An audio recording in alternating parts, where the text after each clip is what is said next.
Investigating officer ఎవరైతే ఉందో వారిని కలిసి హైకోర్టులో తర్వాత 2 విషయాలు అడిగినారు. మీకు తెలిసిన విషయాలు చెప్పండి, తర్వాత డాక్యుమెంట్స్ ఇవ్వండి. డాక్యుమెంట్స్ అన్ని కూడా గవర్నమెంట్ తో ఉంటాయి. తన దగ్గర ఎందుకు డాక్యుమెంట్స్ ఉంటాయి? ఆ అన్ని డాక్యుమెంట్స్ గవర్నమెంట్ దగ్గర అవైలబుల్ గా ఉన్నాయి. సో వాటిని అవి మీ దగ్గరే ఉన్నాయి, మీరు గవర్నమెంట్ దగ్గర నుంచి తీసుకోండి అనేది ఒకటి. తర్వాత ఇంకొకటి ఏంటంటే కోర్టులో కేసు పెండింగ్ ఉన్నది, రిజర్వ్ అయినది. పెండింగ్ అంటే ఆర్గ్యుమెంట్స్ కూడా కంప్లీట్ అయ్యి జడ్జిమెంట్ రిజర్వ్ అయింది. జడ్జిమెంట్ వచ్చేదాకా మీరు దీన్ని వాయిదా వేయండి. ఎందుకనంటే సబ్సిడీస్ అయి ఉన్న దాంట్లో ఆల్రెడీ ఆర్గ్యుమెంట్స్ అన్ని కూడా చెప్పినాము. మా స్టాండ్ మొత్తం కూడా కోర్టులో చెప్పడం జరిగింది. ఏసీపీ వాళ్ళ స్టాండ్ కూడా వాళ్ళు చెప్పినారు. ఆ జడ్జిమెంట్ వచ్చేదాకా మీరు ఓపిక పట్టి మాకు అంత టైం ఇవ్వండి అని ఒక లెటర్ విచారణ చేసుకోవచ్చు. వినండి చెప్తా. ఈ లెటర్ సబ్మిట్ చేయడం జరిగింది. సబ్మిట్ చేయడానికి ఇది కలిసి సబ్మిట్ చేసేదానికోసము మేము వచ్చాము. తర్వాత అడ్వకేట్ సహాయకుడిగా రావడం అనేది ఫండమెంటల్ రైట్. అక్యూజ్డ్ కి అడ్వకేట్ సహాయకుడిగా పోలీస్ స్టేషన్ లో రికార్డ్ అయ్యే ఏదైనా సరే అసిస్టెన్స్, అడ్వకేట్ అసిస్టెన్స్ అనేది చాలా ఇంపార్టెంట్. అది ఫండమెంటల్ రైట్, రాజ్యాంగం ప్రసాదించిన హక్కు. ఆర్టికల్ 21 కింద రాజ్యాంగం ప్రసాదించిన హక్కు. ఫెయిర్ ట్రయల్, ఫెయిర్ ఇన్వెస్టిగేషన్ అనేది రాజ్యాంగం యొక్క హక్కు.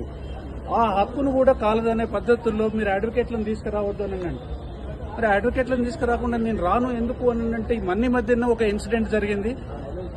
పట్నం మహేందర్ రెడ్డి గారు మాజీ ఎమ్మెల్యే, మాజీ ఎమ్మెల్సీ, వారిని బజార్లో ప్లేన్ క్లోత్స్ లో ఉన్న పోలీసులు అరెస్ట్ చేసి తీసుకొని పోయి అతను ఒక్క ప్రశ్న కూడా అడగకుండా అతను ఏదో కన్ఫెషన్ ఇచ్చినాడని మొత్తం అవాస్తవాలన్నీ కూడా రాసి ఆ కన్ఫెషన్ ఆయన ఇచ్చినాడని చెప్పి కోర్టులో వేసినారు. చివరికి ఏం చేయాల్సి వచ్చింది?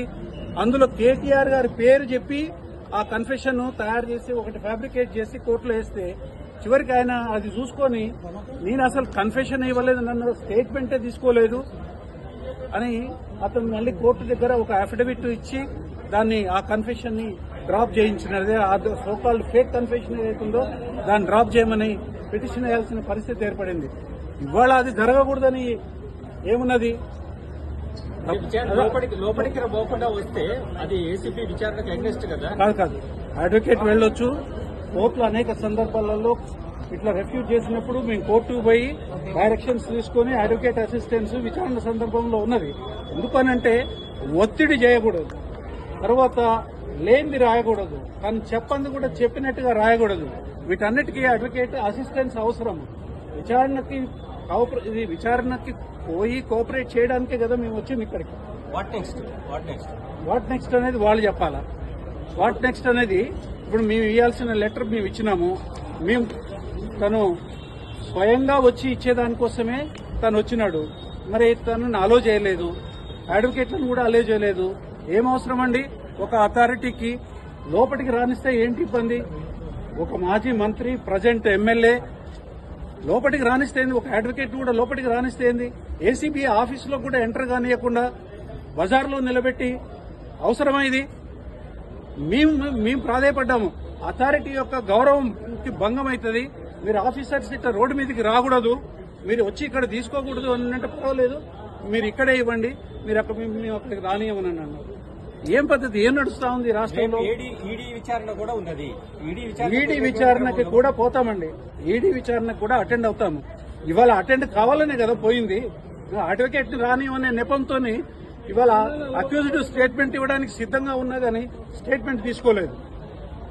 స్టేట్మెంట్ తీసుకోవాల్సింది అంటే మేము స్టేట్మెంట్ కూడా మేము చెప్పాము, కండిషనల్ గా చెప్పాము. ఈ జడ్జిమెంట్ వచ్చిన తర్వాత మీరు విచారణకు పిలవండి.